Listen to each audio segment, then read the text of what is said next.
Hey friend, Roger Christofferson here again with another first listen review. A few more things coming out this week than there was last week. Last week was really slim pickings, but there's a couple cool things coming out this week I was really excited for, and this is one of them. I was actually really looking forward to this one. So if you're ready to listen to me babble about the new Blue Oyster Cult album called Ghost Stories, then this is the right place for you, because that's what I'm about to do. This is basically what it is. It's a collection of songs between 78 and 83 that were unfinished songs. And I'd heard a lot about AI helping them with this. I didn't really know what that meant, so I did do a little bit of research and stuff on that. And what I found out what they meant by that is this is a lot of songs that were just, they didn't have all the master tracks for, I guess. Some of them were just, mixed or like rough mix, and they had to like unmix them using AI, which a lot of bands seem to be doing nowadays. That's how the new Beatles song was created. They took one of John Lennon's demos and separated the vocal from the piano, and I guess that's what they did on several of these songs. And the reason being, from what I've read is and heard with these, a couple of the guys that are still in the band, like Eric and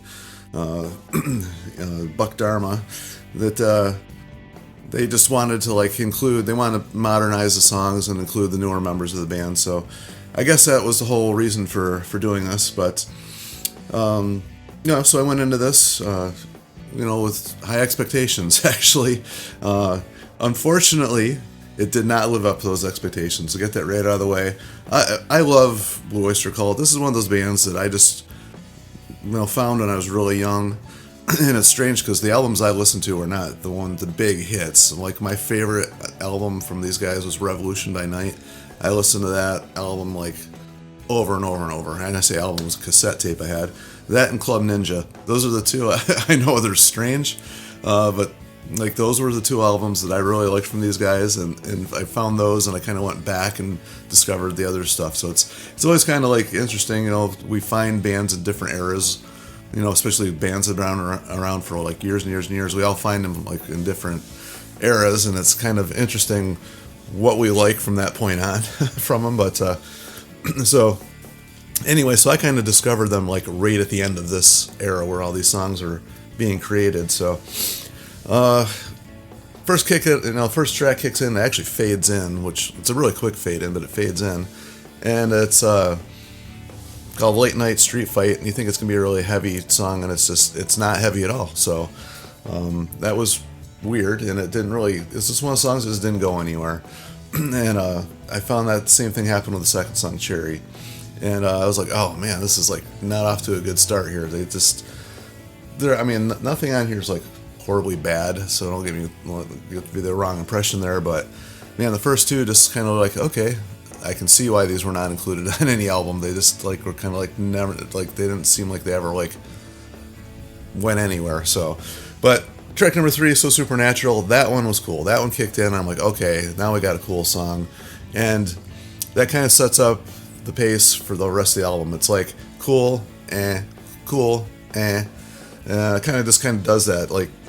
There's some covers on here, which I don't understand why they were including covers on here, because I would rather personally hear original music from a band anytime than a cover song, especially when we're digging back in the archives, and there's 12 songs on here, so I guess you get 10 out of the 12 are originals. But anyway, We Gotta Get Out of This Place is the fourth track on here, and they do it very well.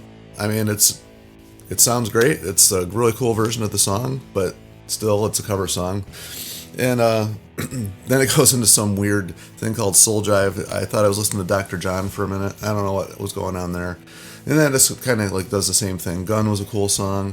There's a ballad on there that's kind of And then it goes into another cover song, Kick Out the Jams, which they do it well. They play it fine. But when you're trying to match the energy of MC5, it's hard to do. It's just really hard to do. That song is just the original is very hard to match that energy. And if you're not out there just giving it all you got, just giving it that, especially in the vocal department, it's hard to match that energy. And now they perform it well. Got some cool riffs. The guitar playing on it's really cool. and the energy is high, but it's not anything close to what the MC5 did. So it seemed like a strange choice there. But as I always say, it's just my opinion. And then it goes into Money Machine, which is actually a cool song. And Don't Come Running to Me was actually probably my favorite song on the whole album. Or no, it was Money Machine was the one I liked the most. So, and then it ends with a really just horrible song. I don't know what the heck that was. It was just terrible. But anyway, that's my quick, little listen. I actually listened to this thing like several times through. I mean, I must have listened to it 5 times straight through, just to like hopes that it was going to grow on me a little bit, because sometimes you get an album and you set your expectations high, and it doesn't live up to those expectations, and that's what it did. So I listened to it a few times, and I do admit that some of the songs that were kind of grew on me a little bit, but the songs that were really not that good did not grow on me at all. So I give this like a 50-50 mix of good to like whatever. So that's my quick little rundown of it. Unfortunately, like I said, I love Blue Oyster Cult, so I'm not like ragging on a band. This is like one of these bands I love. So I was hoping for more, but we got what we got. So anyway, feel free to share your thoughts and opinions on it if you've heard it, or any other cool stories you want to talk to about. You've seen these guys in concert or met these guys or whatever. It's always cool to hear about.